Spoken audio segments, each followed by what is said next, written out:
Hello BookTube, hello friends, welcome to Lizzie Faye Loves Books. I'm Elizabeth, and I'd like to tell you about what I've been reading for the first day and a half of the Amish in April Readathon. The Amish in April Readathon is in its second year this week, and it is hosted by myself and Sarah from Steeped in Books, so be sure to check out her channel if you have not already, although I'm sure most of you have. And we are reading Amish books this week. Our prompts are spring, summer, winter, and fall, and I don't know yet which of my books are going to fit each prompt. I just pulled out the Amish books that I most wanted to read. Many of them are from my shelves, and some of them are not, and almost all of them I have access to on audio, either through library resources or the Audible Romance package. So the majority of what I am reading this month is actually listening, and I actually finished 2 books yesterday, but one was super short, and I was trying to listen to it last night and multitask, so I just listened to it again today. So I'm counting it for today. So let me tell you about what I have read so far for Amish in April. So the first book that I started and finished yesterday is The Tattered Quilt by Wanda E. Brunstetter. This is the second book in the Half-Stitched Amish Quilting Club series. It's a trilogy, and I read the first one last year, and it was great. I gave it 5 stars, and this one I gave 4 stars, but it is almost as good. I just wasn't quite as excited about all the storylines as I was in this first one. However, the characters from this first book, many of them are woven back into the second book, and there are some similarities to the books. In fact, I have already started the third book, which is The Healing Quilt, and I'm over half done with it. I really only have a couple of hours left. Technically 4 hours and 14 minutes, I think, but I'm listening to it at double speed, so I should be done with it in a little over 2 hours, and it is also very good. This one takes place in Florida. I thought by the beach scene on the cover I was going to get to count it as my summer read, but actually the main characters from the series have gone to Florida for the winter, so this counts as a winter book. It's okay. It's still really good. I am really enjoying this whole trilogy, and I think that these books are a very good entry point into Amish fiction. If you've never read any Amish fiction, then you might enjoy these because they're really good contemporary stories with just a little bit of Amish flavor thrown in. And not really thrown in. The setting is basically an Amish community and an Amish woman who is a quilter and a quilting teacher, but when she teaches her quilting classes, her students turn out to be a very diverse group of people each time. And in books 2 and 3, there are characters from the first book that are pulled back into the story and are connected back to the students who are taking classes in books 2 and 3. It's just a wonderful trilogy. For each student that takes her class, you get to learn their story and their issues, and you get to see those being worked throughout the book. And Emma, who is the quilting teacher, is very helpful to them, almost kind of a counselor with a lot of their problems, and a very good listener.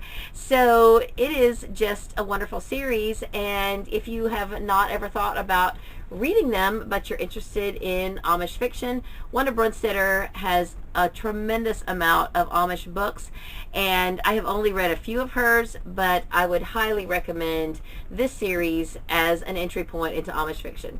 And by the way, all 3 of those books are on Hoopla Digital. Hoopla is an app that you can download to your phone or electronic device, and it is a library resource. So if you've never been on Hoopla, check with your local library and see if they subscribe to it, and then you log in using your library card. Then the little short one that I listened to last night and again this morning is called Amish Beginnings by Stephanie Swift. This is on the Audible Romance package, and it is literally 38 minutes long in regular time. So I started listening to it sped up, and I thought, why am I listening to it sped up? It's 38 minutes.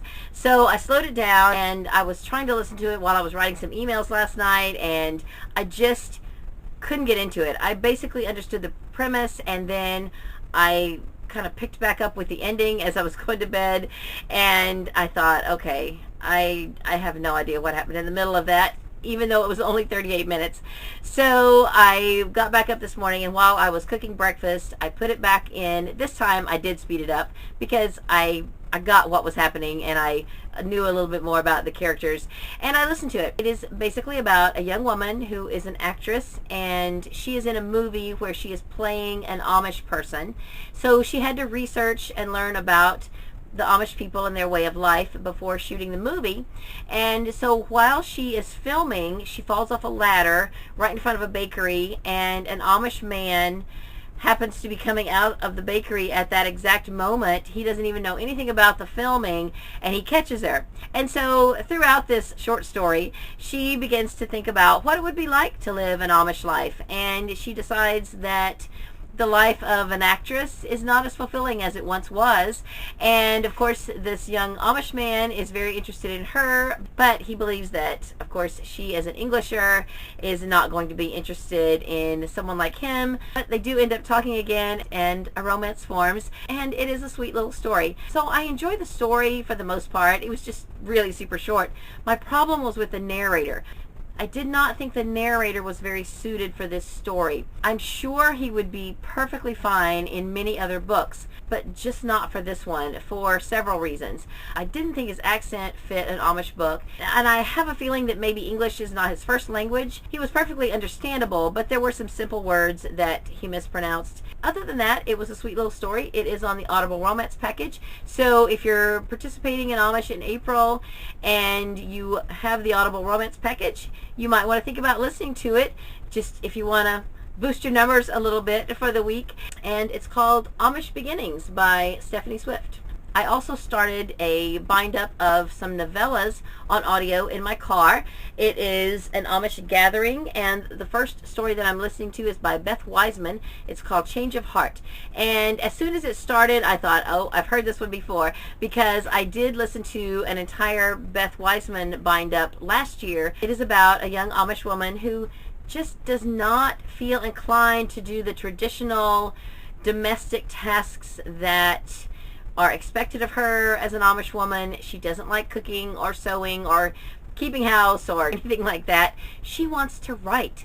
And so it is her story and her journey, and it is very good. So I am enjoying listening to that again in my car. So I think I'm not going to do an actual reading vlog for this week. I think I will just go ahead and upload a daily update, because those are a lot faster for me to edit. So hopefully you will see this on the same day that I am filming it, which is Tuesday. And let me know what you're reading for Amish in April. Be sure you comment on the discussion threads on Sarah's Goodreads group, and also comment to this video. I would love to chat with you down in the comments about what you're reading for this week. Well, that's everything I've read so far. I had hoped to get started with my print book by Cindy Woodsmall last night, but I fell asleep before I could really get started on it. So maybe today I will be able to get started on that one. So that's all I have for this video. I hope you're having a great day. Read a good book, and God bless you.